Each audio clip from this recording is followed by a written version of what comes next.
불가능합니다. 18개월 안에 50만 명이 쓸 물을 사막 한복판에서 찾는다고요? 사우디 정부가 전 세계에 던진 네옴시티 프로젝트 공고를 보고 전 세계 엔지니어들이 한 목소리로 말했습니다. 하루에 20만 톤의 담수가 필요한 미래도시를 18개월 안에 완성하라는 조건이었거든요. 그런데 놀라운 일이 벌어졌습니다. 중국 최고의 기술팀이 최첨단 장비를 들고 자신만만하게 도전했다가 사막에서 참혹하게 실패했습니다. 그때 아무도 주목하지 않던 한국의 작은 팀이 조용히 손을 들었습니다. 저희가 도움이 될 수 있을 것 같습니다. 모두가 비웃었죠. 하지만 18개월 후 그들이 만들어낸 결과는 전 세계를 충격에 빠뜨렸습니다. 대체 사막에서 무슨 일이 벌어졌던 걸까요? 지금부터 제가 직접 목격한 놀라운 이야기를 들려드리겠습니다. 저는 사라 워커스입니다. 사우디아람코 해외사업부에서 15년간 대규모 인프라 프로젝트를 담당해온 수석 엔지니어죠. MIT 토목공학 박사의 스탠포드 MBA까지 마친 후 중동의 거대 프로젝트들을 성공시키며 경력을 쌓아왔습니다. 2023년 3월 15일 리야드 본사 42층 대회의실로 소집 명령이 떨어졌어요. 창밖으로는 사우디의 붉은 새벽 하늘이 펼쳐져 있었고 회의실 안에는 중동 전역의 최고 엔지니어들이 모여 있었습니다. 네옴시티 프로젝트입니다. 프로젝트 총괄 디렉터가 대형 스크린을 가리키며 발표를 시작했어요. 50만 명이 거주할 스마트시티, 하루 20만 톤의 담수 공급, 18개월 내 완성. 숫자들이 스크린에 뜨자 회의실이 조용해졌습니다. 모든 사람이 계산기를 두드리기 시작했어요. 저도 마찬가지였죠. 이건 정말. 제 옆에 앉은 독일 엔지니어 한스가 속삭였어요. 라스베이거스 전체 용량의 3배잖아. 회의가 끝난 후 저는 개인 사무실로 돌아가 컴퓨터 앞에 앉았습니다. 화면에 프로젝트 데이터를 띄우고 하나씩 검토하기 시작했어요. 클릭할 때마다 숫자들이 더욱 절망적으로 느껴졌습니다. 그때 12년 전 아프가니스탄의 기억이 떠올랐어요. 중국 업체 담당자가 현지 사정을 우리가 더 잘 안다며 정밀 지질 조사를 생략했던 일말이죠. 결국 댐이 무너져 마을 전체가 침수되었고 그 책임을 일부나마 져야 했던 제가 승진해서 2년이나 밀렸었거든요. 이번에는 절대 그런 일이 없어야 해. 모니터를 응시하며 다짐했습니다. 검증된 과학적 방법만 사용하자. 3월 28일 베이징에서 온 중국 지질조사팀이 킹 압두라지즈 국제공항에 도착했습니다. 팀장인 왕 리밍 박사는 중국 최고의 지하수 전문가로 유명한 인물이었어요. 공항 VIP 라운지에서 첫 만남을 가졌는데 왕 박사의 자신감이 대단했습니다. 워커스 박사님, 걱정할 필요 없어요. 그는 완벽한 영어로 말했어요. 우리 팀에는 세계 최첨단 AI 기반 지하수 탐지 시스템이 있거든요. 테이블 위에 올려진 태블릿 화면에는 화려한 3D 그래픽이 돌아가고 있었어요. 이 시스템은 인공위성 17개와 실시간 연동되어 지하 500m까지 분석이 가능합니다. 인상적이네요. 저도 감탄했어요. 정말 과학적이고 체계적인 접근법이었거든요. 현장으로 향하는 고급 버스 안에서 중국 팀원들의 전문성을 관찰할 수 있었어요. 12명 모두가 노트북을 펼쳐놓고 데이터를 정리하고 있었죠. 대화도 전부 영어로, 그것도 기술적 용어들로만 이루어졌어요. 온도 편차 분석, 지질 층서 구조, 수음양 매핑. 정말 프로다운 모습이었어요. 네옴시티 예정지에 도착했을 때는 정말 압도되었습니다. 15m 높이의 대형 굴착기 세대가 사막 한복판에 우뚝 서 있었고 위성통신 안테나가 달린 컨테이너 5개가 일렬로 배치되어 있었어요. 장비 투자만 12억 달러입니다. 왕 박사가 자랑스럽게 말했어요. 중국 팀의 일과표도 정확했어요. 오전 7시 정각 브리핑, 오전 8시 현장 작업 시작, 정오 30분 점심 영양바와 에너지 드링크, 오후 6시 데이터 정리. 마치 공장처럼 돌아가는 모습이었죠. 3주면 충분할 겁니다. 왕 박사의 확신에 찬 목소리에 저도 고개를 끄덕였어요. 하지만 현실은 잔인했습니다. 4월 12일 오후 2시 47분 사막의 기온이 48도까지 치솟았을 때 그 일이 벌어졌어요. 저는 에어컨이 빵빵하게 나오는 컨테이너 사무실에서 진행 보고서를 정리하고 있었는데 갑자기 쾅 하는 소리가 들렸어요. 창밖을 내다보니 중국의 대형 굴착기에서 검은 연기가 피어오르고 있었습니다. 고지어 펑 하는 폭발음과 함께 냉각 시스템이 터진 거예요. 긴급 정지.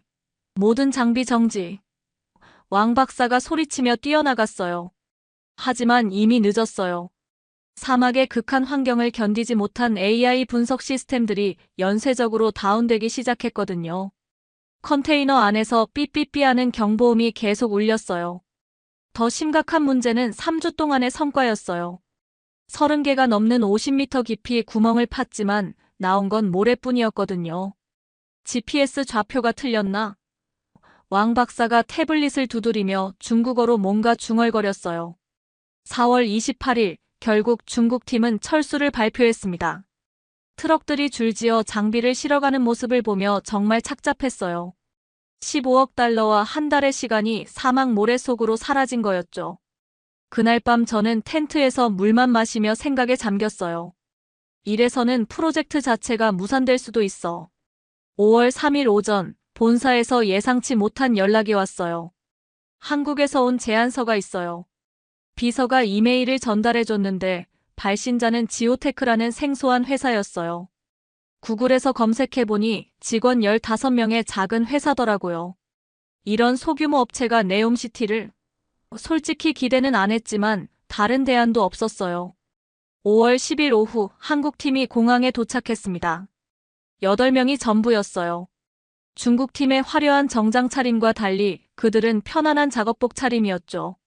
공항 로비에서 처음 본 김민수 팀장의 첫인상은 평범했어요. 키 172cm 정도의 중년 남성으로 특별할 게 없어 보였죠.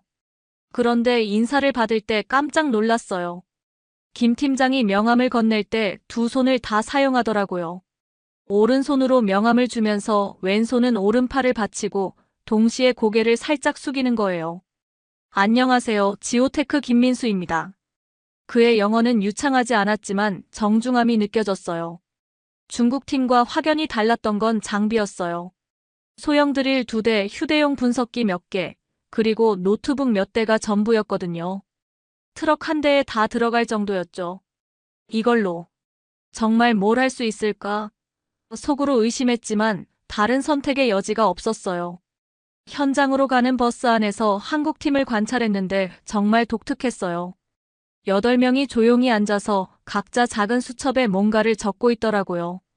중국팀처럼 영어로 시끄럽게 토론하지도 않았고 그냥 묵묵했어요. 저들은 뭘 생각하고 있을까? 궁금했지만 물어볼 분위기는 아니었어요.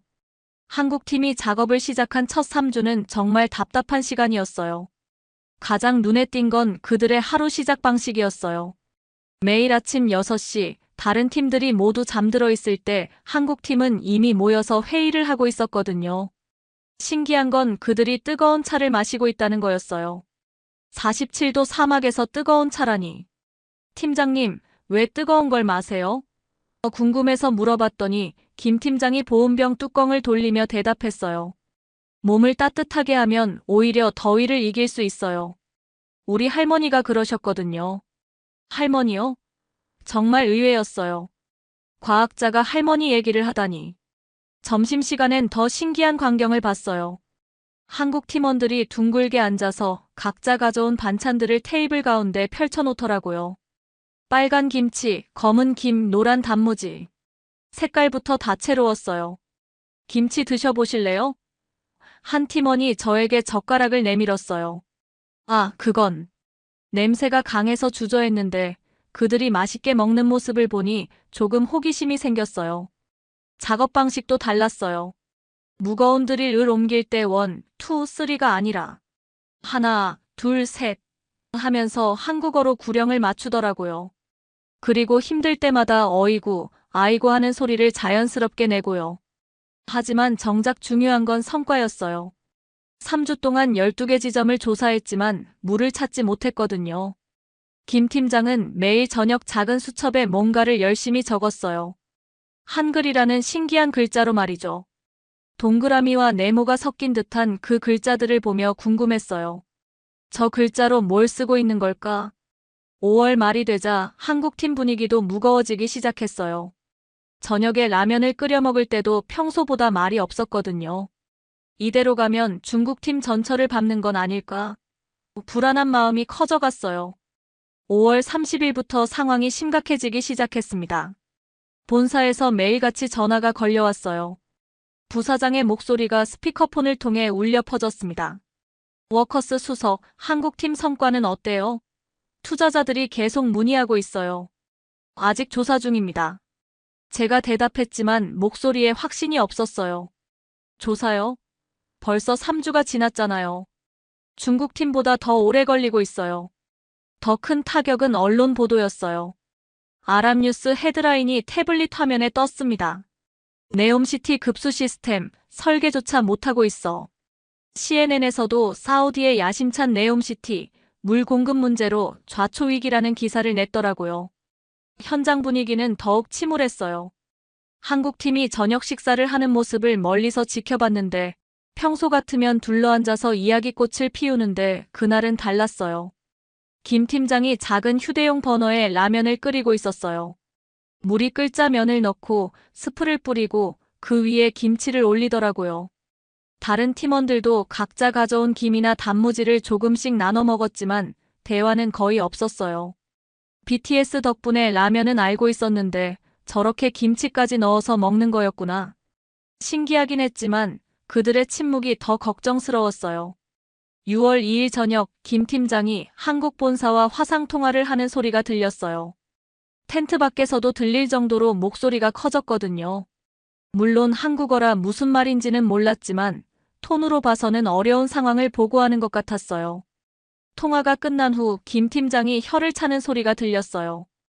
쯧. 그리고 에이 하면서 머리를 긁는 모습이 보였어요. 절망적인 상황인데도 왠지 모르게 정겨워 보이더라고요. 그날 밤 저는 텐트에서 차가운 생수를 마시며 생각에 잠겼어요. 12년 전 아프가니스탄처럼 또 실패하는 건 아닐까? 6월 5일 이른 아침, 완전히 예상치 못한 일이 벌어졌습니다. 새벽 6시쯤 텐트에서 나와 세면을 하려는데 현장 입구에 낙타 한 마리가 서 있더라고요. 그리고 그 옆에는 전통 베두인 복장을 한 장신의 노인이 서 있었어요. 흰색 토브를 입고 빨간 체크무늬 구투라를 머리에 두른 모습이 정말 위험 있어 보였어요. 키가 185cm는 좋게 되어 보이는 60대 후반의 남성이었죠. 이분이 압둘 하미드 족장님입니다. 김 팀장이 제게 소개해 주더라고요. 그런데 정말 깜짝 놀란 일이 벌어졌어요.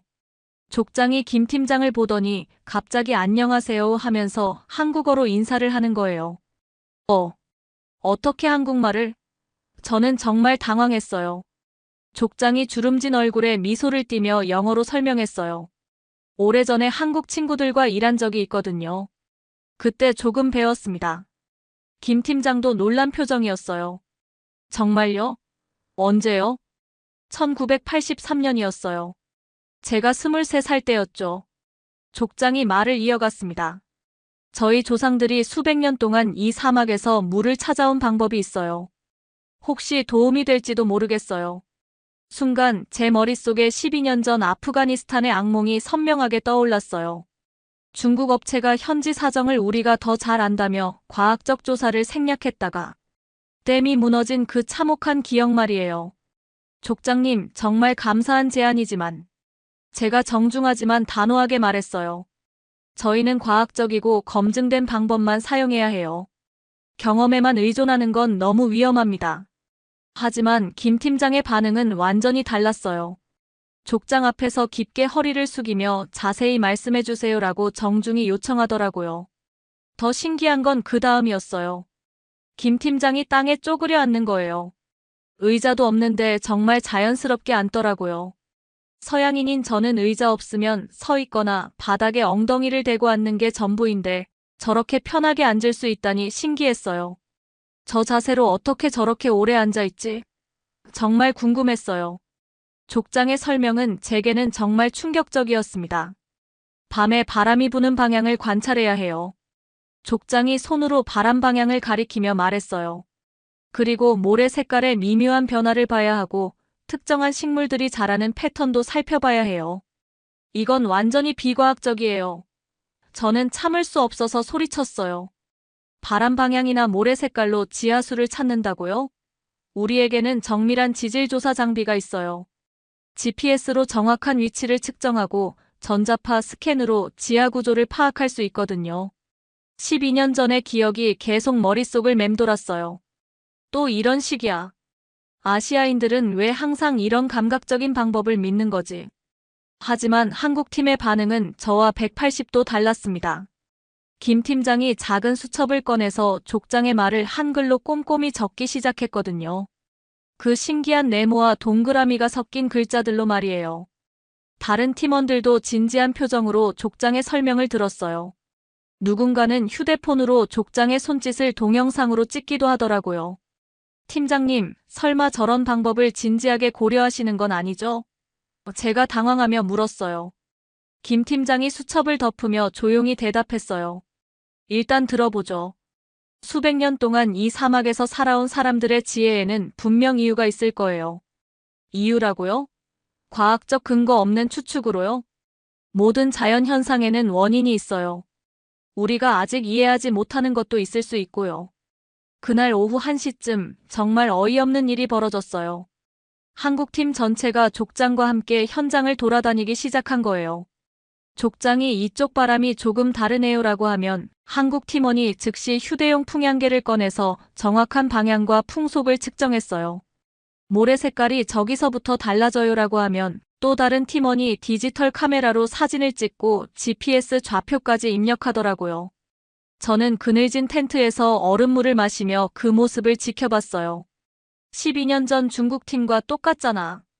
왜 아시아인들은 항상 이런 식이지? 하지만 이상하게도 한국 팀원들의 표정은 점점 밝아지고 있었어요. 뭔가 새로운 가능성을 발견한 듯한 기대감이 역력했거든요. 설마 저런 걸로 정말 뭔가 나올까?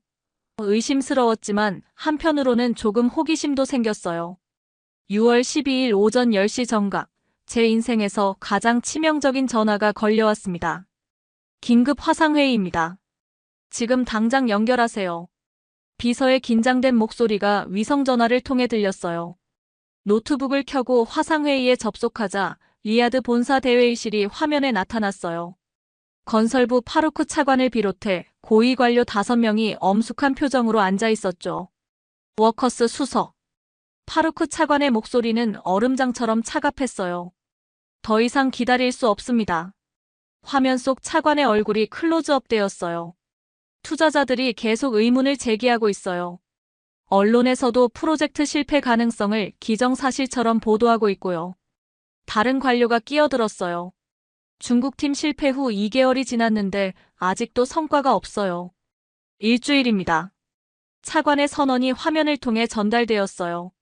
일주일 안에 구체적이고 측정 가능한 성과를 보여주지 못하면 계약을 해지하겠습니다. 제 손이 떨리기 시작했어요. 차관님, 일주일은 너무 짧은 시간입니다.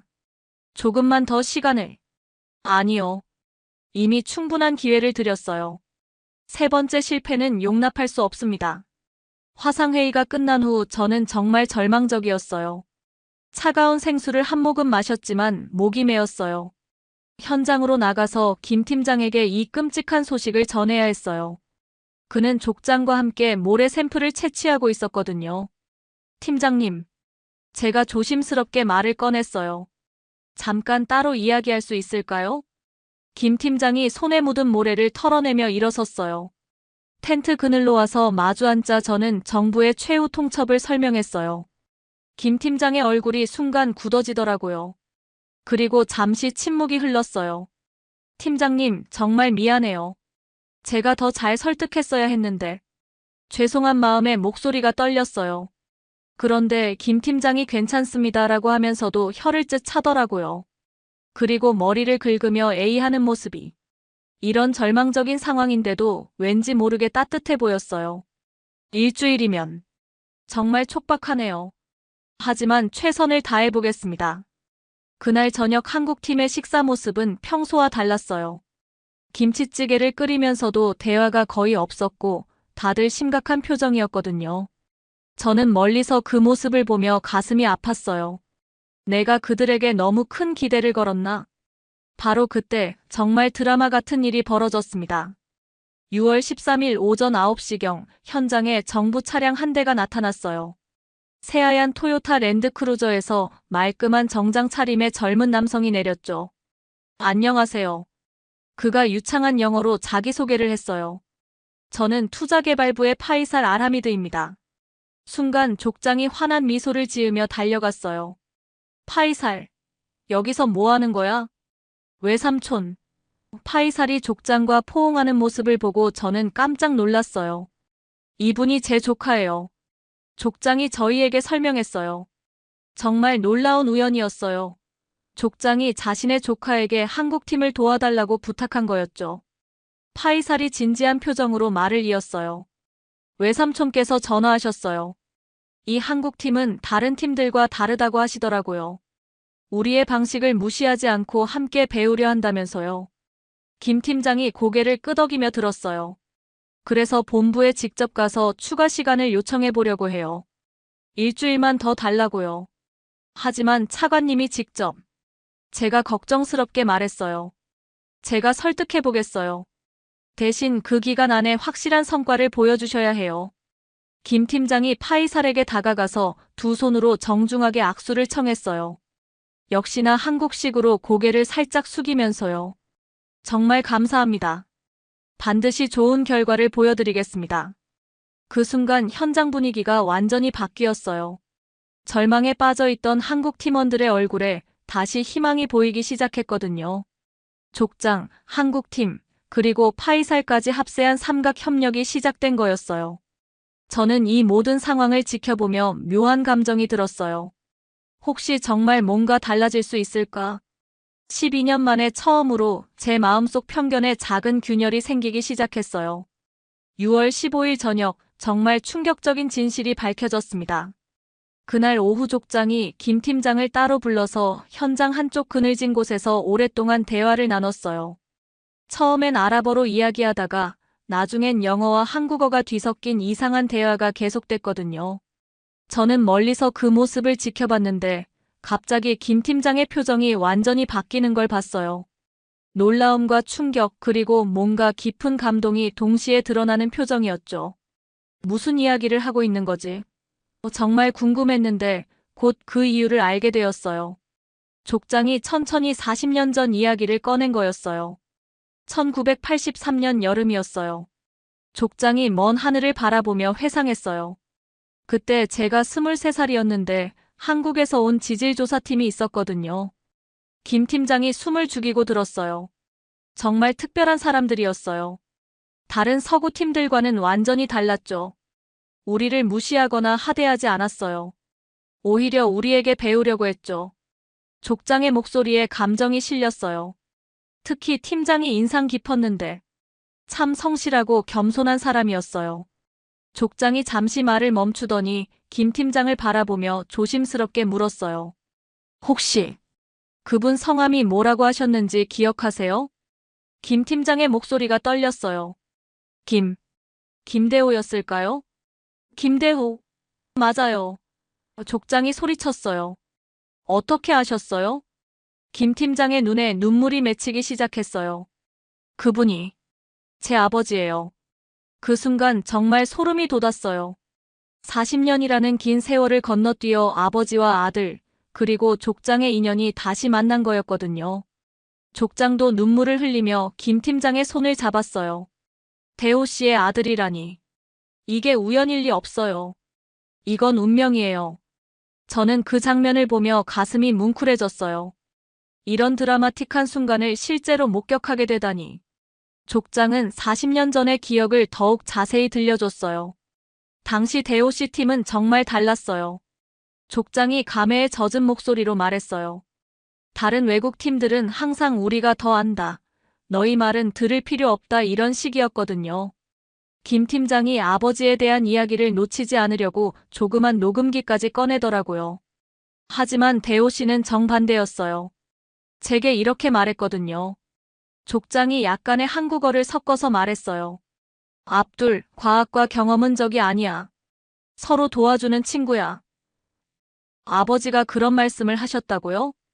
김 팀장이 놀라워했어요. 그래서 우리 조상들의 방법과 한국 기술을 합쳐서 일했어요.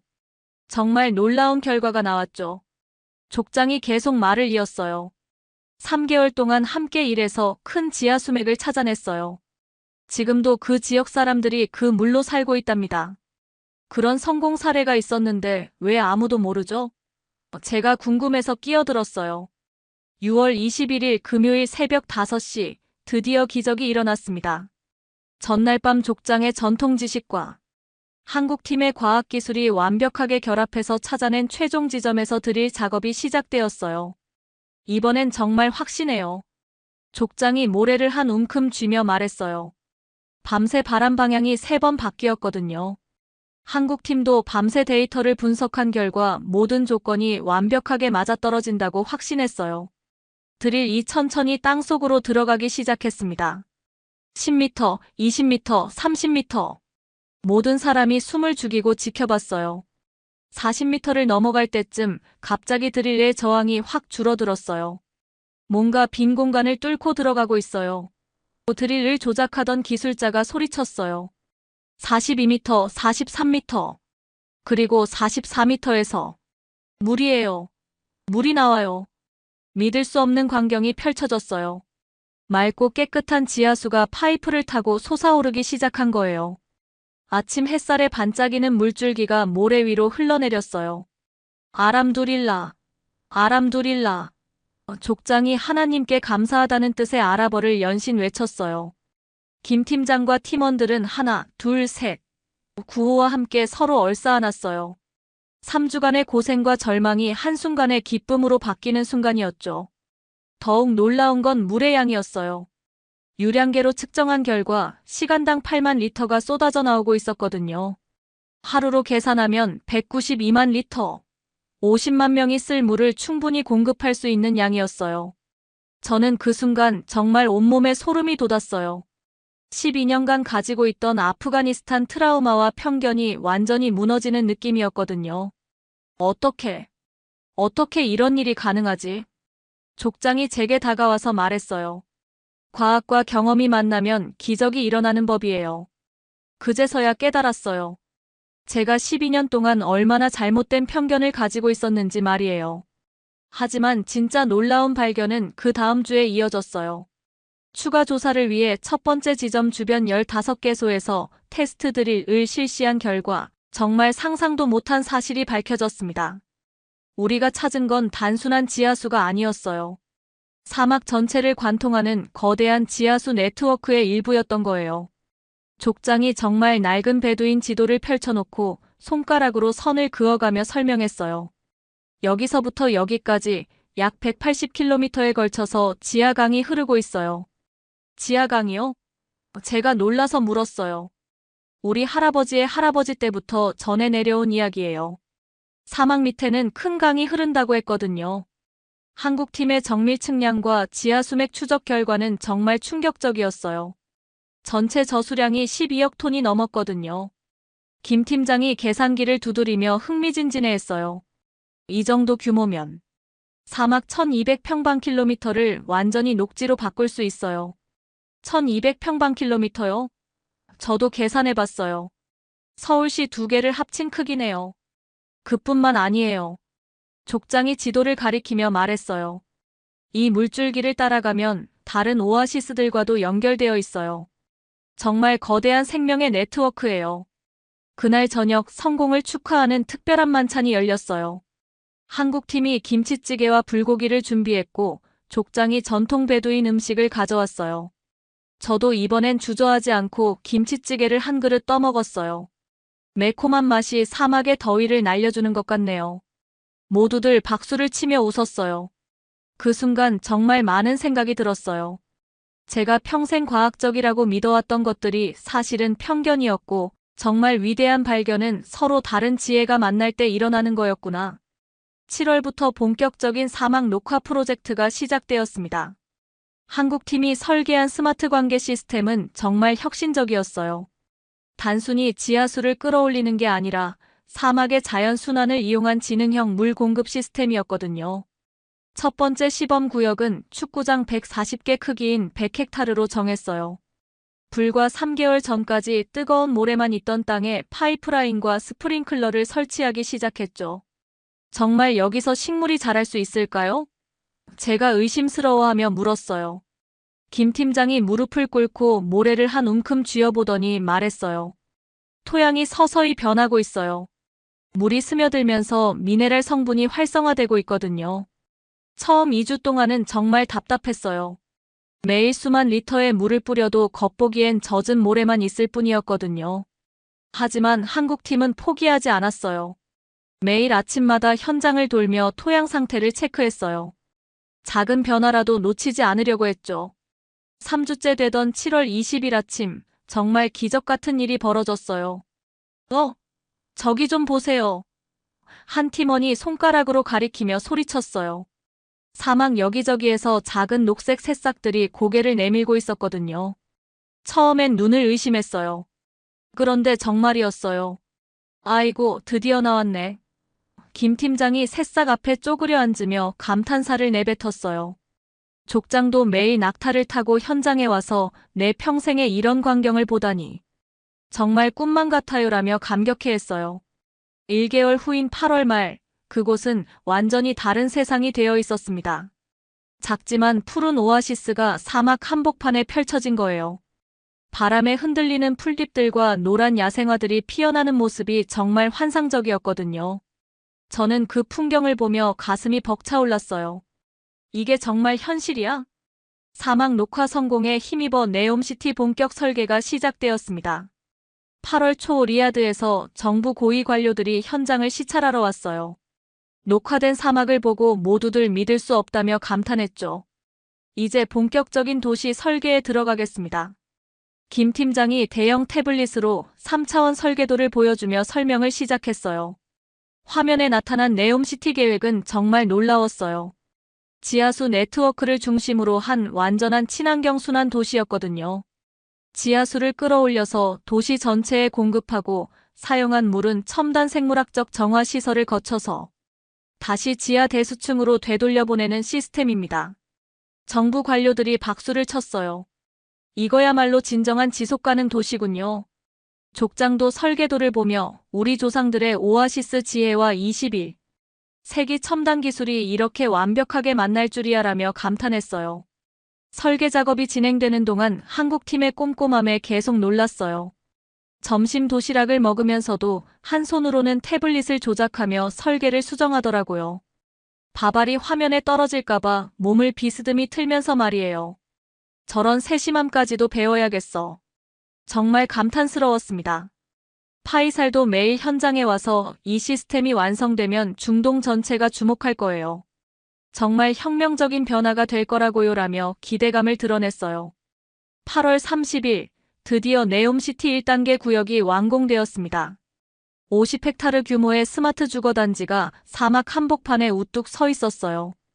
불과 4개월 전까지 뜨거운 모래와 바위만 있던 곳에 녹색 정원과 미래형 건물들이 조화롭게 어우러진 거였죠. 가장 놀라운 건 물 공급 시스템의 완벽함이었어요. 하루 7만 톤의 담수가 24시간 중단 없이 공급되고 있었고 사용된 물의 95%가 정화되어 다시 순환되고 있었어요. 9월 5일 공식 개장식에는 사우디 왕세자가 직접 참석했습니다. 헬리콥터에서 내린 왕세자가 녹색 오아시스를 보고 이것이 바로 사우디 비전 2030의 실현이군요라며 깊은 감명을 받았어요. 이 모든 것이 어떻게 가능했습니까? 왕세자가 김 팀장에게 물었어요. 김 팀장은 왕세자 앞에서도 변함없이 정중했어요. 깊게 허리를 숙이며 두 손으로 악수를 청하는 모습이 인상적이었죠. 전하, 이것은 한국의 기술만으로 된 게 아닙니다. 압둘 족장님의 지혜와 파이살님의 도움, 그리고 워커스 박사님의 지원이 있었기에 가능했어요. 족장은 이날을 위해 특별히 새 전통 복장을 입고 왔어요. 40년 전 김대호 씨와의 약속이 드디어 그의 아들을 통해 이루어졌습니다라며 눈물을 흘렸어요.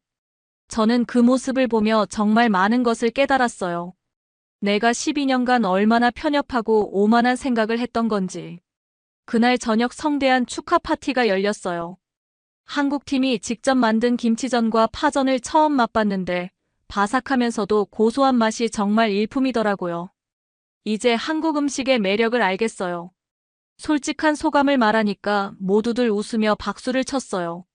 네옴시티 대성공에 힘입어 더 큰 미래 비전이 현실화되었습니다. 9월 15일 사우디 정부에서 공식적으로 한국과 사우디 기술교육센터 설립을 발표했어요. 사막 녹화 기술과 지속 가능한 도시 개발 노하우를 현지 젊은 인력들에게 체계적으로 전수하는 5년 장기 프로그램이었죠. 가장 감동적인 건 첫 번째 교육생의 정체였어요. 파이살의 20살 아들인 사미르가 일기 수료생으로 선발된 거예요. 할아버지가 40년 전에 한국 엔지니어와 함께 일했고 아빠가 지금 한국 팀을 도왔는데 이제 저까지 한국 기술을 배우게 되었어요. 사미르가 족장에게 말하는 모습이 정말 뭉클했어요. 한국 팀은 교육센터에서도 독특한 방식을 보여줬어요. 단순히 기술만 가르치는 게 아니라 함께 식사하고 차를 마시며 진정한 인간관계를 만들어가는 거였거든요. 사미르가 처음으로 한국 컵라면을 먹어보고 와, 이게 이렇게 맛있는 거예요? K-팝 아이돌들이 먹는다고 해서 궁금했는데 라며 놀라워하는 모습이 정말 귀여웠어요. 김 팀장은 사미르에게 한국어도 가르쳐줬어요. 안녕하세요를 안녕하세요라고 발음하는 사미르를 보며 모두들 귀엽다며 웃었죠. 감사합니다를 한국어로 뭐라고 해요? 사미르가 물어봤어요. 감사합니다. 김 팀장이 천천히 발음해줬어요. 감사합니다. 사미르가 따라하니까 발음이 조금 이상했지만 마음이 전해졌어요. 교육 과정을 지켜보면서 저도 정말 많이 배웠어요. 한국팀의 끈기와 세심함, 그리고 상대방을 진심으로 존중하는 마음을 직접 목격할 수 있었거든요. 2024년 4월 15일, 정말 믿기 어려운 성과가 완성되었습니다. 네옴시티 전체 1단계가 완공되었고, 주변 사막 500평방킬로미터가 푸른 녹지로 완전히 변해 있었어요. 물을 찾고 사막을 녹화하고 스마트 시티를 건설하고 기술을 전수하는 완벽한 순환 시스템이 현실이 된 거였죠. 더욱 놀라운 건 국제적 파급 효과였어요. UAE에서 두바이 사막 녹화 프로젝트를 공식 의뢰했고, 쿠웨이트에서는 신도시 급수 시스템 구축을, 카타르에서는 월드컵 경기장 주변 대규모 녹화 사업을 한국팀에게 요청했거든요. 이집트에서도 나일강 유역 사막화 방지 프로젝트를 의뢰했어요. 중동 전체가 한국의 사막 기술에 주목하기 시작한 거였죠. 사미르는 이제 혼자서도 중급 규모의 사막 녹화 프로젝트를 이끌 수 있는 전문 엔지니어가 되어 있었어요. 할아버지의 전통 지혜와 한국의 첨단 기술을 모두 배워서 정말 행복해요. 이제 제가 다른 사람들을 가르칠 수도 있어요. 족장은 손잡벌되는 사미르가 성장하는 모습을 보며 눈물을 글썽였어요. 40년 전 김대호 씨와의 약속이 그의 아들 민수를 통해 이뤄지고 이제 우리 손자 세대까지 이어지고 있구나. 2024년 5월 15일 프로젝트 공식 완료 보고서를 작성하는 날이었어요. 김 팀장이 저를 따로 불러서 작은 선물을 건넸습니다. 한국에서 어머니가 직접 담그신 김치예요. 집에 가져가서 가족분들과 함께 드셔보세요. 예쁜 유리병에 담긴 빨간 김치를 받아들며 저는 정말 복잡한 감정이 밀려왔어요. 12년 전 아프가니스탄에서의 편견부터 시작해서 지금까지의 모든 과정이 파노라마처럼 스쳐 지나갔거든요. 김 팀장님, 제가 떨리는 목소리로 말했어요. 정말 죄송해요. 처음에 제가 얼마나 편견과 오만함으로 가득했는지. 12년 동안 아시아의 지혜와 경험을 무시하며 살았는데 정말 부끄럽고 죄송합니다. 김 팀장이 따뜻한 미소를 지으며 제 어깨를 가볍게 두드렸어요. 워커스 박사님, 괜찮아요. 서로 다른 문화와 방식이 만나면 처음엔 오해와 갈등이 생길 수밖에 없어요. 중요한 건 진심으로 소통하려고 노력하는 마음이죠. 그리고 이번 프로젝트를 통해서 우리 모두 배웠잖아요. 혼자서는 불가능한 일도 함께하면 기적을 만들 수 있다는 걸요. 족장도 다가와서 제 두 손을 잡으며 말했어요. 워커스 박사님도 이제 우리 가족이에요. 40년 전 대호 씨가 그랬듯이 당신도 사막의 진정한 친구가 되었어요. 2024년 6월, 저는 사우디아람코 부사장으로 승진했습니다. 하지만 그보다 훨씬 더 큰 의미는 제 인생관과 세계관이 완전히 바뀐 거였어요. 지금 네옴시티는 중동 최고의 친환경 스마트 시티로 자리 잡았고 전 세계 50개국에서 견학단이 찾아오는 모델 도시가 되었습니다. 그리고 그 놀라운 성공의 중심에는 한국 기술과 베두인 지혜의 완벽한 만남이 있었어요. 매일 아침 저는 리야드 사무실에서 김 팀장이 준 김치 한 젓가락을 먹으며 하루를 시작해요. 처음엔 너무 매워서 물을 들이켰는데 이제는 이 맛 없이는 아침이 시작되지 않을 정도로 좋아하게 되었거든요. 그리고 이제 확신합니다. 한국 사람들은 단순히 뛰어난 기술자들이 아니었어요. 그들은 다른 문화의 지혜를 겸손하게 받아들이면서도 자신들의 기술과 완벽하게 융합시키는 놀라운 능력을 가진 진정한 미래 설계자들이었습니다. 무엇보다 그들의 따뜻한 마음과 상대방을 진심으로 배려하는 자세, 그리고 마지막까지 포기하지 않는 끈기가 이 모든 기적을 만들어낸 것이죠. 사막에 핀 이 기적은 단순히 물을 찾고 도시를 건설한 이야기가 아니었습니다. 서로 다른 문화와 지혜가 만나 편견의 벽을 허물고 더 큰 가치를 창조할 수 있다는 것을 보여준 진정한 협력과 화합의 결과였어요. 그리고 저는 이제 깊이 깨달았습니다. 진정한 혁신과 성공은 최첨단 기술만으로 이루어지는 게 아니라 겸손한 마음으로 다른 문화의 지혜를 받아들이고 진심으로 협력할 때 비로소 만들어진다는 것을 말이에요. 한국인들이 보여준 이 모든 것들이 제게는 평생 잊지 못할 가장 소중한 선물이 되었습니다. 이 이야기는 지금 이 순간에도 전 세계 곳곳에서 묵묵히 일하고 있는 우리 한국인들의 이야기입니다. 그들의 진심과 노력이 헛되지 않도록 이 영상을 널리 공유해주세요. 구독과 좋아요도 잊지 마시고 특히 해외에서 고생하시는 우리 교민들과 기술자분들께 응원의 메시지를 전하기 위해 이 영상을 공유 부탁드립니다. 다음에는 더욱 감동적인 이야기로 찾아뵙겠습니다. 지금까지 감동 맛집이었습니다. 감사합니다.